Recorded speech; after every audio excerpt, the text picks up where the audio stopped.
നമസ്കാരം, അൽസു ടോക്സിലേക്ക് സ്വാഗതം.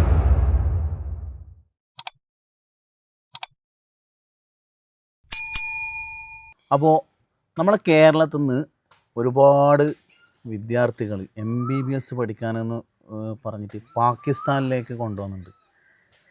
ഒരുപാട് ആൾക്കാരെ മനസ്സിലുള്ള ഒരു ചിന്തയാണ്, പാകിസ്ഥാനിലേക്ക് എന്തിനാണ് MBBS കൊണ്ടുവന്ന് പറഞ്ഞിട്ടുള്ളത്, MBBS പഠിക്കാൻ പോകുന്നത് പറഞ്ഞിട്ടുള്ളത്.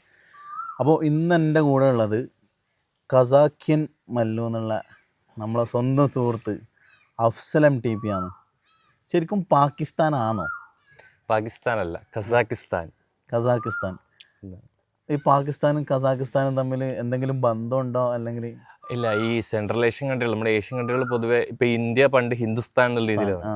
ഈ സ്ഥാൻ എന്ന് പറയുമ്പോൾ വെച്ച് കഴിഞ്ഞാൽ ഇപ്പം കസാക്കിസ്ഥാനാണ് കസാക്കിസ്ഥാനികളുടെ നാട് എന്നാണ്. സ്ഥാൻ എന്ന് പറയുമ്പോൾ നാട് എന്നാണ് പറയുന്നത്.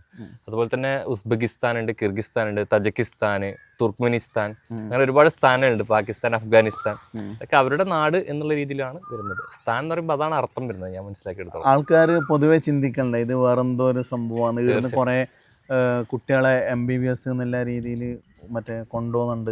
ഞാനിപ്പോൾ ഏകദേശം 6 വർഷത്തോളമായില്ലേ. അപ്പോൾ പണ്ടൊക്കെ നമ്മൾ ആദ്യ കാലത്തൊക്കെ നമ്മൾ ഇങ്ങനെ പോകുമ്പോൾ കസാക്കിസ്ഥാനൊക്കെ പലരും ചോദിക്കണം, നീ കസാക്കിസ്ഥാനിൽ എന്തിനാണ് പോയിട്ട് മോനെ വർക്ക് ചെയ്യുന്നത്, അതെന്ത് നാടാണ്, അങ്ങനത്തെ പ്രശ്നം പിടിച്ച നാട്ടിൽ പോകണോ എന്നുള്ള രീതിയിലൊക്കെ അന്നുണ്ടായിരുന്നു. പക്ഷേ അല്ലെങ്കിലും ഇപ്പോൾ ഈ 2-3 വർഷത്തോളമായിട്ട് ഭയങ്കരമായിട്ട് കസാക്കിസ്ഥാന് ട്രെൻഡിങ് ആയി. ടൂറിസത്തിൽ ഒരുപാട് മലയാളികളായിട്ട് ടൂറിസ്റ്റുകൾ വരാൻ തുടങ്ങി. ഇപ്പോൾ സോഷ്യൽ മീഡിയയിൽ ഭയങ്കരമായിട്ട് റീൽസ്, അൽമാട്ടി സിറ്റീനെ കുറിച്ചൊക്കെയുള്ള ടൂറിസം ഡെവലപ്മെൻ്റ് ആയിട്ടുള്ള ബന്ധപ്പെട്ട ഒരുപാട് വീഡിയോസ് ഇറങ്ങിയപ്പോൾ ഇപ്പോൾ എല്ലാവർക്കും മനസ്സിലായി, ഓ ഇത്രയും അടിപൊളി രാജ്യമാണോ, ഇതെന്താ യൂറോപ്പ് കൺട്രി ആണോ ഒക്കെ ചോദിച്ചിട്ട് പലരും മനസ്സിലാക്കി തുടങ്ങി. അതുകൊണ്ട് ഇപ്പോൾ കസാക്കിസ്ഥാനെ കുറിച്ച് വലിയ പണിയില്ല പരിചയപ്പെടുത്താൻ വേണ്ടി. അല്ല, ശരിക്കും കസാക്കിസ്ഥാൻ ഏത് ഭാഗത്താണ് വരുന്നത്? ശരിക്കും വരുന്നത് അല്ലല്ല, അത് മിഡിൽ ഈസ്റ്റ് കൺട്രി അല്ലേ. ഇത് നേരെ സെൻട്രൽ ഏഷ്യ ആണ്. ഇന്ത്യയുടെ നേരെ മുകളിലായിട്ട് ഒരു 2000 കിലോമീറ്റർ ഡിസ്റ്റൻസിൽ, ഡൽഹിയിൽ നിന്ന് 2000 കിലോമീറ്റർ ബൈ കാർ വഴി പോകാൻ പറ്റുന്ന രാജ്യം കൂടിയാണ്. അതായത് ഇന്ത്യയുടെ തൊട്ടുമുകളിൽ പാകിസ്ഥാൻ, അതിന്റെ മുകളിൽ ചൈനയുടെ ഒരു ഭാഗം വരും, പിന്നെയാണ് കസാക്കിസ്ഥാൻ, കിർഗിസ്ഥാൻ. കസാക്കിസ്ഥാൻ ഇന്ത്യക്കാർക്ക് പോകുന്നതിന് വിസ അങ്ങനെ എന്തെങ്കിലും ഇല്ല. കസാക്കിസ്ഥാന്റെ ഏറ്റവും വലിയ പ്രത്യേകത, ഇപ്പം ഏറ്റവും കൂടുതൽ ആൾക്കാർ പോകാനുള്ള ഒരു കാരണം എന്ന് വെച്ചാൽ ഈ 3 കാരണം. ഒന്ന്, വിസ ഇല്ലാതെ 14 ദിവസം വരെ പോയി നിൽക്കാം, ഒരു രൂപ 14 ദിവസം വരെ നിൽക്കാം.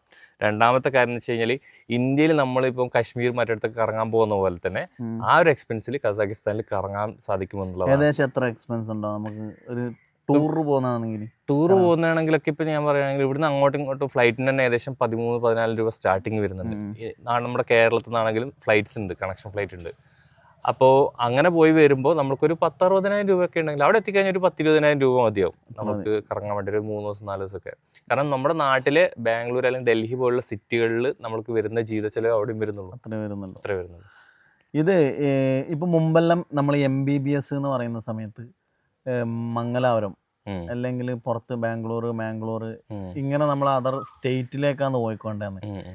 ഇപ്പം വേറെ രാജ്യത്തേക്ക് MBBS, ഇപ്പം ഞാൻ പറഞ്ഞ കണക്ക് കസാക്കിസ്ഥാൻ, ഉസ്ബെക്കിസ്ഥാൻ ഇവിടത്തേക്കെല്ലാം പോകുന്നുണ്ട് ആൾക്കാർ. അത് എന്തുകൊണ്ടായിരിക്കും അങ്ങനെ ചൂസ് ചെയ്യുന്നത്? അതിനൊരു കാരണം വെച്ച് കഴിഞ്ഞാൽ ഇപ്പം നമ്മുടെ ഇന്ത്യയിൽ ഒരു കുട്ടീനെ സംബന്ധിച്ചിടത്തോളം ഏറ്റവും MBBS എടുക്കാൻ ഏറ്റവും ബേസിക് ആയിട്ട് വേണമെന്ന് വെച്ചാൽ നീറ്റ് ക്വാളിഫൈഡ് ആണെന്നുള്ളത്. നീറ്റ് എന്ന് പറയുന്ന കോമ്പറ്റേറ്റീവ് എക്സാം ഉണ്ട്. ആ എക്സാമിൽ നല്ല റാങ്ക് വാങ്ങിക്കുന്ന കുട്ടികൾക്ക് മാത്രമാണ് ഇന്ത്യയിൽ ഗവൺമെന്റ് സീറ്റ് കിട്ടുള്ളൂ. ആകെ 1 ലക്ഷം സീറ്റുകളൊക്കെ ഉള്ളൂ. ഈ സീറ്റ് കിട്ടാത്ത കുട്ടികൾ പിന്നെ പ്രൈവറ്റ്, ഈ പറഞ്ഞ മംഗലാപുരം, ബാംഗ്ലൂരൊക്കെ പോകും. പ്രൈവറ്റ് മെഡിക്കൽ കോളേജിൽ ഇപ്പം മിനിമം ഒരു കുട്ടിക്ക് വരുന്ന വെച്ചാൽ 20 ലക്ഷം രൂപ മുതൽ 30 ലക്ഷം രൂപ വരെ ഒരു വർഷം ഫീസ് വരുന്നത്. അതേസമയം ഈ കസാഖിസ്ഥാൻ ഒരു വർഷത്തേക്ക് അതായത് ഇപ്പോഴത്തെ പാക്കേജ് എന്നൊക്കെ പറയുമ്പോൾ 1.5 കോടി 2 കോടിയൊക്കെയാണ് പാക്കേജ് പറയാ. അപ്പം അത് സാധിക്കാത്ത ഒരു സാധാരണക്കാരായ മക്കൾക്ക് കസാഖിസ്ഥാൻ പോലുള്ള രാജ്യങ്ങളിൽ പോകുമ്പോൾ അത് വെറും 4 ലക്ഷം രൂപ അല്ലെങ്കിൽ 3 ലക്ഷം രൂപ ഫീസിൽ, ഒരു വർഷത്തെ ഫീസിൽ, അല്ലെങ്കിൽ 2 ലക്ഷം അല്ല 1.5 ലക്ഷം രൂപ സെമസ്റ്റർ ഫീസിൽ പഠിക്കാൻ പറ്റും MBBS. അത് ഒരു 4 ലക്ഷം എന്ന് പറയുന്നത് ഒരു വർഷത്തെ ഫീസ് വരുന്നത്. പിന്നെ ജീവിത ചെലവ് നമ്മുടെ നാട്ടിലെ പോലെ നീ പറഞ്ഞ ബാംഗ്ലൂർ അല്ലെങ്കിൽ ഡൽഹി പോലെ സിറ്റിയിൽ താമസിക്കുന്ന ജീവിത ചെലവ് വരുന്നുള്ളൂ. അപ്പം അങ്ങനെ കണക്ക് കൂട്ടുമ്പോൾ ഏറ്റവും കൂടുതൽ ആൾക്കാർ അവർക്ക് അഫോർഡബിൾ ആയിട്ടുള്ള, അവർക്ക് താങ്ങാവുന്ന ഫീസിൽ, അവർക്ക് താങ്ങാവുന്ന ചെലവിൽ MBBS പഠിക്കാൻ പറ്റുന്നു. സോ ഒരു ഓപ്ഷൻ തിരഞ്ഞെടുക്കുമല്ലോ. സാധാരണ ഇപ്പം വേറെ എന്തെങ്കിലും കോഴ്സ് എടുത്ത് പഠിക്കുന്ന ആ ചെലവിൽ MBBS പഠിച്ചിട്ട്. അതെ, ആ രീതിയിൽ ഇപ്പോൾ ഇവിടെ നമുക്ക് BDS അല്ലെങ്കിൽ ഹോമിയോപ്പതിയൊക്കെ പഠിക്കുന്ന ചെലവിൽ MBBS പഠിക്കാം അവിടെ. അതാണ്. അത് ഞാൻ ചോദിക്കട്ടെ, നിങ്ങൾ മെയിനായിട്ട് കസാക്കിസ്ഥാനിലേക്ക് ചെയ്യേണ്ട റീസൺ എന്താണ്? കസാഖിസ്ഥാനിൽ ചെയ്യാനുള്ള റീസൺ എന്ന് വെച്ച് കഴിഞ്ഞാൽ ഒന്ന് അവിടുത്തെ ആ യൂണിവേഴ്സിറ്റി തന്നെയാണ്. ലോകത്തിലെ ഏറ്റവും വേൾഡ് റാങ്കിങ്ങിൽ മുമ്പിലുള്ള 163 സ്ഥാനത്തുള്ള ഒരു യൂണിവേഴ്സിറ്റി. അത്ര വലിയ ക്യാമ്പസ് ആണത്. അങ്ങനെയുള്ള ഒരു യൂണിവേഴ്സിറ്റി, അതും അടിപൊളി രാജ്യം, നമുക്ക് ഈ പറയുന്ന പോലെ എല്ലാം കൊണ്ട് സേഫാണ്, വലിയൊരു രാജ്യമാണ്, സമ്പന്ന രാജ്യമാണ്, സെൻട്രൽ ഏഷ്യയിൽ തന്നെ ഏറ്റവും സമ്പന്നമായിട്ടുള്ള രാജ്യമാണ്. അപ്പോൾ ഇങ്ങനെയുള്ള കാര്യങ്ങൾ അക്കാഡമിക് ക്വാളിറ്റിയും അതുപോലെ തന്നെ നമ്മൾക്ക് എല്ലാ സർവീസും പ്രൊവൈഡ് ചെയ്യാൻ പറ്റുന്നു മലയാളികൾ ഉള്ള ഒരു നാട്. ഇതൊക്കെ വെച്ച് നോക്കുമ്പോൾ നമ്മുടെ വിദ്യാർത്ഥികൾക്ക് ഏറ്റവും നല്ലൊരു ഓപ്ഷനായിട്ട് കസാഖിസ്ഥാൻ നമുക്ക് ചൂസ് ചെയ്ത് കൊടുക്കാൻ പറ്റും.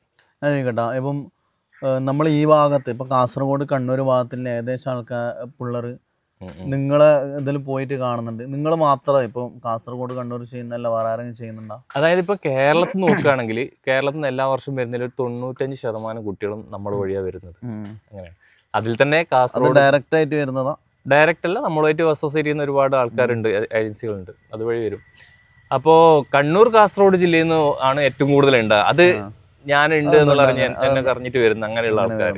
അതും ഏറ്റവും കൂടുതൽ വെച്ചാൽ ഭൂരിഭാഗം എന്റെ കുടുംബത്തിൽ നിന്നുള്ള ആൾക്കാരും ഫാമിലിയിൽ നിന്ന് തന്നെ വരുന്നുണ്ട്. കാരണം ഞാൻ പറഞ്ഞില്ലേ, നമ്മളെ ഫാമിലിയിലുള്ള നമ്മൾ ഏറ്റവും കൂടുതൽ റിസ്ക് എടുക്കൽ എവിടുന്ന നമ്മുടെ ഫാമിലിയിലുള്ള ഒരാൾക്കാർക്ക് എന്തെങ്കിലും ചെയ്ത് കൊടുക്കുമ്പോഴാണ് അവിടെ നമ്മൾ ശ്രദ്ധിച്ചിട്ട് കൊടുക്കാൻ പറ്റുള്ളൂ.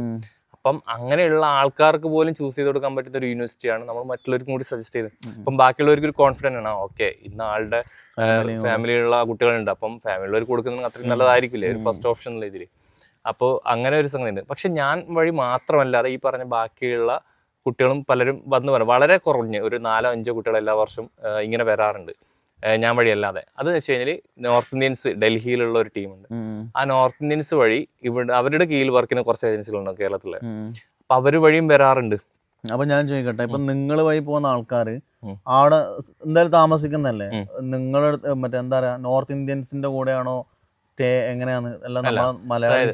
നമ്മുടെ കുട്ടികൾക്ക് നമ്മൾ കൃത്യമായിട്ട് കേരള ഹോസ്റ്റൽ ഉണ്ട്, കേരള സ്റ്റാഫ് ഉണ്ട്, ഒരു മലയാളി ഫാമിലിയാണ് നമ്മളവിടെ സ്റ്റാഫായി നിർത്തിയിട്ടുള്ളത്.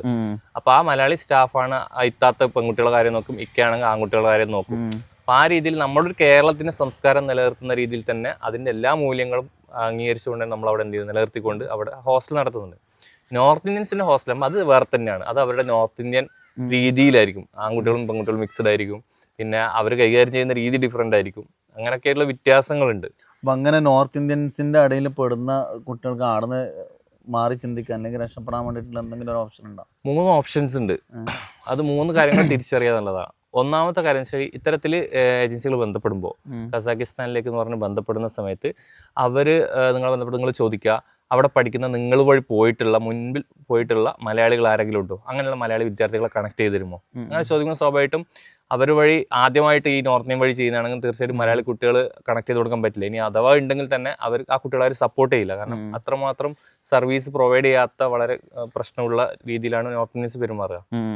അപ്പോൾ ആ ഒരു സംഗതി ഉണ്ട്. രണ്ടാമത് വിഷയം എന്ന് വെച്ച് കഴിഞ്ഞാൽ ഇവരുടെ പാക്കേജുകൾ നമ്മുടെ കൊടുക്കുന്ന പാക്കേജിനേക്കാളും വളരെ കുറഞ്ഞ പാക്കേജ് ആയിരിക്കും.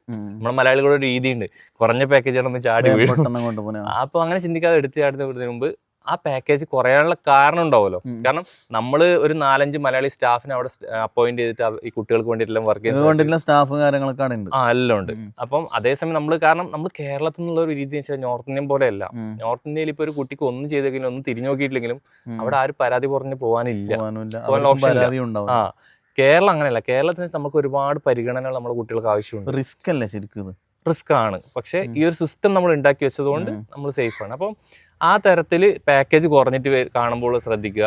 പിന്നെ രണ്ടാമത്തെ കാര്യം എന്ന് വെച്ച് കഴിഞ്ഞാൽ നിങ്ങൾ അന്വേഷിക്കുക. ഇതിന് ഇപ്പോൾ നമ്മളെ വിളിച്ച് ചോദിക്കാവുന്നതാണ്. നമ്മൾ ചോദിക്കാം, സാർ ഇന്ന ഏജൻസി വഴി എനിക്കിങ്ങനെ എൻക്വയറി കിട്ടിയിട്ടുണ്ട്, ആ ഏജൻസി വഴി അവിടെ മലയാളികൾ പഠിക്കുന്നുണ്ടോ? അപ്പോൾ നമ്മൾക്ക് അഡ്വൈസ് കൊടുക്കാൻ പറ്റുമല്ലോ. നമുക്ക് പറയാം ആ ഏജൻസിയുടെ കുട്ടികൾ അവിടെ പഠിക്കുന്നുണ്ട്, അതിനെന്താ പ്രശ്നം? നമ്മൾ അവിടത്തേക്ക് വരുന്ന കുട്ടികളാണെങ്കിൽ ഇപ്പോൾ ഒരു മലയാളി ഹോസ്റ്റലിലേക്ക് അല്ലെങ്കിൽ ആ രീതിയിൽ നമ്മുടെ അണ്ടറിലേക്ക് വരികയാണെങ്കിൽ നമ്മൾ സപ്പോർട്ട് ചെയ്യും. അപ്പോൾ അങ്ങനെ ഈ 3 രീതിയിൽ എന്ത് ചെയ്യുക, അത് രക്ഷപ്പെടാനുള്ള ഒരു മാർഗ്ഗമായിട്ട് ഉപയോഗിക്കുക. ഇപ്പോൾ ഈ കസാഖിസ്ഥാന്, പിന്നെ ഉസ്ബെക്കിസ്ഥാനും പിന്നെ കിർഗിസ്ഥാൻ, ഇത് 3 തമ്മിൽ എന്താ ഡിഫറൻറ്റ് ഉള്ളത്? അടുത്തടുത്ത രാജ്യമാണോ അല്ല വേറെ ലോങ് ആണോ? 3 അടുത്തടുത്ത രാജ്യം. അതായത് നമുക്കൊരു ബസ്സിന് യാത്ര ചെയ്യാൻ പറ്റുന്ന ബസ്സിന് ഈ 3 രാജ്യത്തേക്ക് പോയി. ഇപ്പം ഞാൻ കസാഖിസ്ഥാനിലുള്ള അതേസമയം ഉസ്ബെക്കിസ്ഥാനിലേക്ക് അവിടുന്ന് ബസ്സിന് പോയി 7-8 മണിക്കൂറേ ഉള്ളൂ. അതുപോലെ കിർഗിസ്ഥാനിലേക്ക് വിസ വേണ്ട. ഉസ്ബെക്കിസ്ഥാനിലേക്ക് ടൂറിസ്റ്റുകൾക്ക് ഒരു 1 മന്ത് വിസ ഉണ്ട്. അത് ആകെ 1500 രൂപയ്ക്ക് വരുന്നുള്ളൂ. പിന്നെ കിർഗിസ്ഥാനിലേക്കാണെങ്കിൽ വിസ അത്യാവശ്യം 10-12,000 രൂപ വേണം ഒരു മാസത്തെ വിസക്ക്. ഒരു മാസത്തേക്ക് ഒരു മാസത്തെ വിസക്ക് ശരിക്കും മിഡിൽ ഈസ്റ്റിൽ അത്ര വേണ്ടല്ല. പക്ഷേ കിർഗിസ്ഥാൻ ഞാൻ എപ്പോഴും പുതിയതായിട്ട് പോകുന്ന കുട്ടികൾക്ക് ഒരിക്കലും സജസ്റ്റ് ചെയ്യാറില്ല. കാരണം കിർഗിസ്ഥാൻ എന്ന് വെച്ച് കഴിഞ്ഞാൽ ഒരുപാട് സ്കാം നടക്കുന്ന ഒരു രാജ്യമാണ്, അതിനെ സപ്പോർട്ട് ചെയ്യുന്ന രാജ്യമാണ്. ഓക്കെ, സ്കാമിന് സപ്പോർട്ട് ചെയ്യുന്ന വെച്ച് കഴിഞ്ഞാൽ നമ്മളിപ്പോൾ അവിടെ ഉണ്ടാകുന്ന സമയം എനിക്ക് അവിടെ വേറെ ബിസിനസ്സും കാര്യങ്ങളും, ഞാൻ അഡ്മിഷൻ അവിടെ ചെയ്യാറില്ല. അവിടെ നമ്മൾ പോകുമ്പോൾ കാണുന്ന പല മലയാളി കുട്ടികളും അവർക്ക് അവരുടെ ഏജൻസിനെ കുറിച്ചോ അല്ലെങ്കിൽ അവർക്ക് നൽകുന്ന യൂണിവേഴ്സിറ്റി അക്കാഡമിക്സിനെ കുറിച്ചോ ഒന്നിനെ കുറിച്ചോ അവർ സാറ്റിസ്ഫൈഡ് അല്ല.